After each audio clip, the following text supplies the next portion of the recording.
வணக்கம். தந்தையின் பாட்காஸ்ட் செய்திகளை வாசிப்பது நான் கார்த்திகா பிரகாஷ். முதலில் தலைப்புச் செய்திகள்.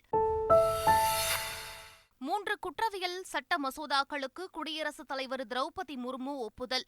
3 மசோதாக்களும் விரைவில் சட்டமாகிறது. நல்ல நிர்வாகம் என்பதே தங்கள் அரசின் அடையாளம். டெல்லி நிகழ்ச்சியில் பிரதமர் நரேந்திர மோடி பெருமிதம். நெல்லை, தூத்துக்குடி உட்பட 4 மாவட்டங்களில் ஏற்பட்ட மழை வெள்ள பாதிப்பு. இன்று நேரில் ஆய்வு செய்கிறார் மத்திய அமைச்சர் நிர்மலா சீதாராமன். தென் மாவட்டங்களை பார்வையிட்ட பின் மழை வெள்ள பாதிப்பு குறித்து நிர்மலா சீதாராமன் மத்திய அரசிடம் சொல்லட்டும். கள ஆய்வு செய்து நடவடிக்கை எடுத்து வருவதாக அமைச்சர் உதயநிதி ஸ்டாலின் பதில். தென் மாவட்டங்களில் ஏற்பட்ட சேதங்களை பட்டியலிட்டு பிரதமர் மற்றும் மத்திய அமைச்சர் நிர்மலா சீதாராமனிடம் அறிக்கை சமர்ப்பிப்பேன். தெலுங்கானா ஆளுநர் தமிழிசை சவுந்தரராஜன் பேட்டி. சென்னையில் இன்று கூடுகிறது அதிமுக பொதுக்குழு மற்றும் செயற்குழு கூட்டம். பொதுச் செயலாளராக இபிஎஸ் பொறுப்பேற்ற பின் முதல் பொதுக்குழு. நாடாளுமன்ற தேர்தல் பணிகள் தொடர்பாக முக்கிய ஆலோசனை. நாடு முழுவதும் 63 பேருக்கு JN1 வகை கொரோனா பாதிப்பு. தமிழகத்தில் 4 பேருக்கும், கோவாவில் 34 பேருக்கும் தொற்று கண்டறியப்பட்டுள்ளதாக மத்திய சுகாதார அமைச்சகம் தகவல். திண்டுக்கல் மருத்துவரிடம் லஞ்சம் வாங்கிய வழக்கில் அமலாக்கத்துறை அதிகாரி அங்கித் திவாரி கைதான விவகாரம். அமலாக்கத்துறையும் விசாரணையை தொடங்கியதால் பரபரப்பு. நாமக்கல் மண்டலத்தில் தொடர்ந்து அதிகரித்து வரும் முட்டை விலை. 5 காசுகள் உயர்த்தப்பட்டு ₹5.80 விலை நிர்ணயம். சிதம்பரம் நடராஜர் கோவிலில் மீண்டும் சர்ச்சையான கனகசபை விவகாரம். பக்தர்களை தரிசனம் செய்ய தீட்சிதர்கள் அனுமதிக்காததால் பரபரப்பு. தீட்சிதர்கள் மீது அறநிலையத்துறை பெண் அதிகாரி காவல் நிலையத்தில் புகார். சபரிமலைக்கு வரும் பக்தர்களுக்கு அடிப்படை வசதிகள் கிடைப்பதை உறுதி செய்ய வேண்டும். மாநில அரசுக்கு கேரள உயர்நீதிமன்றம் உத்தரவு. சவுதி அரேபியாவில் இருந்து வந்தபோது ட்ரோன் தாக்குதலுக்கு ஆளான கப்பல் மும்பை வருகை. கப்பல் சேதமடைந்த நிலையில் இந்திய கடற்படை தீவிர விசாரணை. இந்தியா தென்னாப்பிரிக்கா இடையே முதலாவது டெஸ்ட் கிரிக்கெட் போட்டி செஞ்சுரியனில் இன்று பிற்பகல் 1:30 மணிக்கு தொடக்கம். இனி விரிவான செய்திகள். நாடாளுமன்றத்தின் இரு அவைகளிலும் நிறைவேற்றப்பட்ட குற்றவியல் திருத்த மசோதாக்களுக்கு குடியரசுத் தலைவர் திரௌபதி முர்மு ஒப்புதல் அளித்துள்ளார். ஐபிசி எனப்படும் இந்திய தண்டனை சட்டம், சிஆர்பிசி எனப்படும் குற்றவியல் நடைமுறை சட்டம், ஐஇசி எனப்படும் இந்திய சாட்சியங்கள் சட்டம் முறையே 1860, 1898 மற்றும் 1872 ஆங்கிலேயர் ஆட்சிக் காலத்தில் இயற்றப்பட்டன. இந்த 3 சட்டங்களையும் இந்த காலகட்டத்திற்கு ஏற்ப மாற்றியமைக்க மத்திய அரசு முடிவு செய்தது. சில திருத்தங்களை மேற்கொள்ளும்படி எதிர்க்கட்சி உறுப்பினர்கள் வலியுறுத்தியதை அடுத்து நிலைக்குழுவின் ஆய்வுக்கு இந்த மசோதா அனுப்பப்பட்டது. நிலைக்குழு பல பரிந்துரைகளை அளித்தது. பல்வேறு திருத்தங்கள் மேற்கொண்டு தாக்கல் செய்யப்பட்ட குற்றவியல் திருத்த சட்ட மசோதா லோக்சபாவை தொடர்ந்து ராஜ்யசபாவில் குரல் ஓட்டெடுப்பு வாயிலாக நிறைவேற்றப்பட்டன. இந்நிலையில் 3 மசோதாக்களும் குடியரசுத் தலைவர் ஒப்புதலுக்காக அனுப்பி வைக்கப்பட்டது. அதற்கு குடியரசுத் தலைவர் திரௌபதி முர்மு ஒப்புதல் அளித்தார். 3 மசோதாக்களும் மத்திய அரசிதழில் வெளியிடப்பட்டு விரைவில் சட்டங்களாக நடைமுறைக்கு வரும். அரசுக்கும் மக்களுக்கும் இடையிலான நம்பிக்கை புதிய உச்சத்தில் உள்ளதாக பிரதமர் நரேந்திர மோடி தெரிவித்துள்ளார். பண்டிட் மதன் மோகன் மாளவியாவின் தேர்ந்தெடுக்கப்பட்ட படைப்புகளின் முதல் தொகுப்பை டெல்லியில் பிரதமர் நரேந்திர மோடி வெளியிட்டார். பின்னர் இந்நிகழ்ச்சியில் உரையாற்றிய அவர் பாரம்பரிய பெருமைகளுடன் முன்னேற்ற பாதையில் இந்தியா நடைபோட்டுக் கொண்டிருப்பதாக தெரிவித்தார். நல்ல நிர்வாகம் என்பதே தங்கள் அரசின் அடையாளமாக திகழ்வதாகவும் பிரதமர் நரேந்திர மோடி பெருமிதம் தெரிவித்தார். தூத்துக்குடி, நெல்லை உட்பட 4 மாவட்டங்கள் மழை வெள்ளத்தால் பாதிக்கப்பட்ட நிலையில் மத்திய அமைச்சர் நிர்மலா சீதாராமன் இன்று ஆய்வு செய்யவுள்ளார். இதற்காக டெல்லியிலிருந்து விமானம் மூலம் சென்னை வந்துள்ள அவர் காலை 10 மணிக்கு தூத்துக்குடி செல்கிறார். தூத்துக்குடி, நெல்லை மாவட்டங்களில் ஆய்வு செய்த பின் அதிகாரிகளுடன் ஆலோசனை மேற்கொள்கிறார். தூத்துக்குடி மாவட்டத்தில் 100 ஆண்டுகள் இல்லாத அளவுக்கு மழை பெய்துள்ளதாக அமைச்சர் உதயநிதி ஸ்டாலின் தெரிவித்துள்ளார். மழை வெள்ளத்தால் உயிரிழந்தவர்களின் குடும்பங்கள் மற்றும் பாதிக்கப்பட்டவர்களுக்கு நிவாரணத் தொகைக்கான காசோலையை அவர் வழங்கினார். பின்னர் செய்தியாளர்களை சந்தித்த அமைச்சர் உதயநிதி பாதிப்புகளை பார்வையிட்ட பின் நிர்மலா சீதாராமன் மத்திய அரசிடம் சொல்லட்டும் என்று தெரிவித்தார். பிரதமர் அவர்கள் முதலமைச்சர் தொலைபேசியில் அழைச்சி பேசியிருக்கிறாங்க. முதலமைச்சர் அவர்களும் வேண்டுகோள் வச்சிருக்கிறாங்க. இவ்வளோ பெரிய பேரிடர் இருக்குது, இந்த தகுந்த நிதியை கொடுங்க, எவ்வளோ பாதிப்பு இருக்கோ அதை நிதியை கொடுங்கன்னு சொல்லியிருக்காங்க. எனவே ஒன்றிய நிதியமைச்சர் வந்து பார்த்துட்டு அந்த தகுந்த நிதியை கொடுப்பாங்க நம்புகிறோம். புயல் வெள்ள காலங்களில் மத்திய அரசு உதவி செய்தார்களா என்பது 2ஆம் பட்சம் என்றும் மக்களுக்கு துணை நிற்க வேண்டியது மாநில அரசுதான் எனவும் ஆந்திர மாநில அமைச்சர் ரோஜா தெரிவித்துள்ளார். ஸ்டேட் கவர்மெண்ட்டுக்கு ஜனங்க ஓட்டு போட்டிருக்காங்க. அதனால அவங்களுக்கு ஒரு கஷ்டம் வந்தால் துணையாக இருக்க வேண்டியது ஸ்டேட் கவர்மெண்ட் தான். நம்ம செய்ய முடியாமல் சென்ட்ரல் கவர்மெண்ட் மேலே பழி போடுறது கூட கரெக்ட் இல்லை.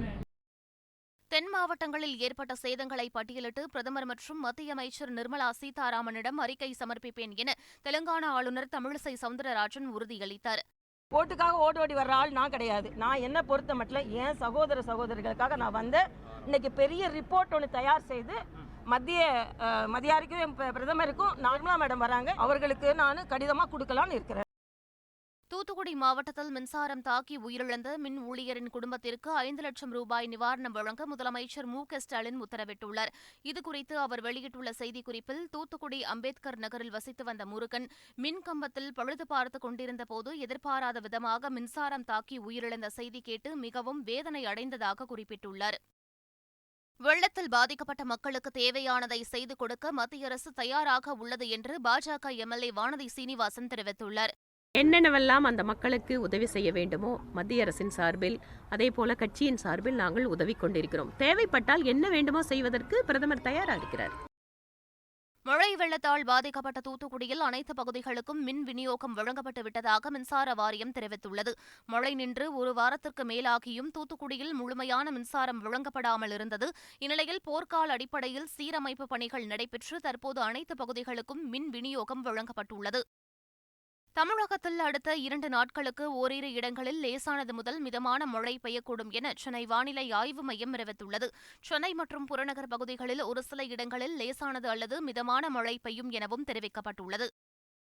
அதிமுக பொதுக்குழு செயற்குழு கூட்டம் சென்னையில் இன்று நடைபெறுகிறது. வானகரத்தில் உள்ள தனியார் திருமண மண்டபத்தில் நடைபெறும் இந்த கூட்டத்திற்கு அதிமுக அவைத்தலைவர் தமிழ்மகன் ஹுசைன் தலைமை தாங்குகிறார்.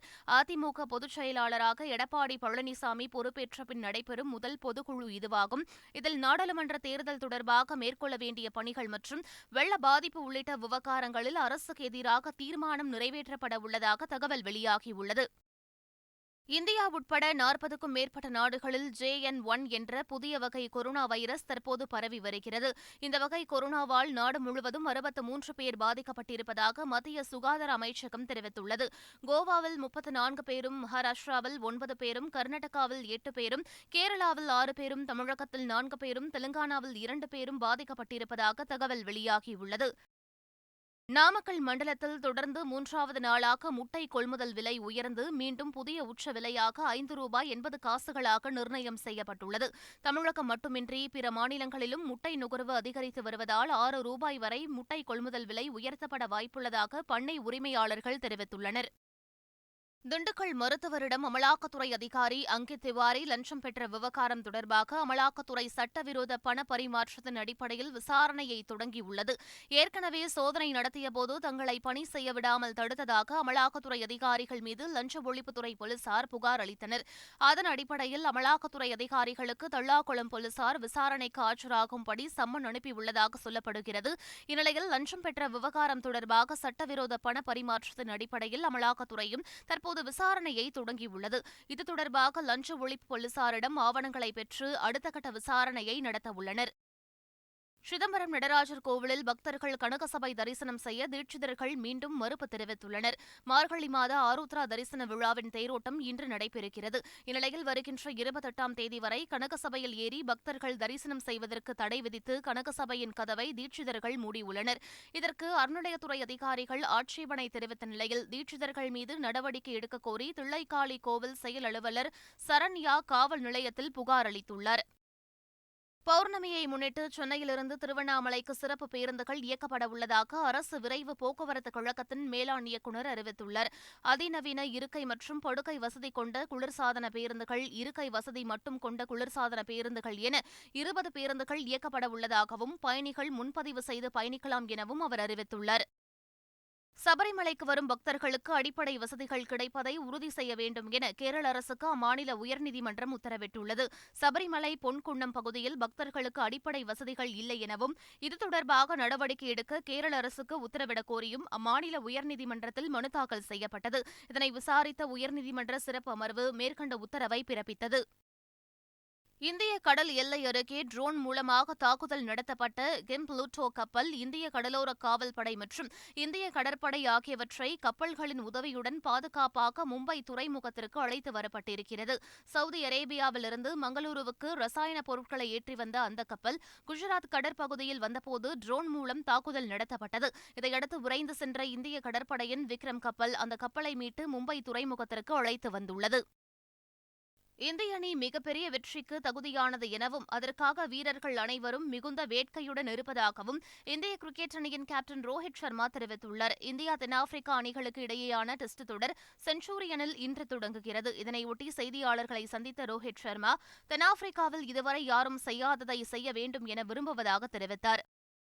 மீண்டும் தலைப்புச் செய்திகள். 3 குற்றவியல் சட்ட மசோதாக்களுக்கு குடியரசுத் தலைவர் திரௌபதி முர்மு ஒப்புதல்.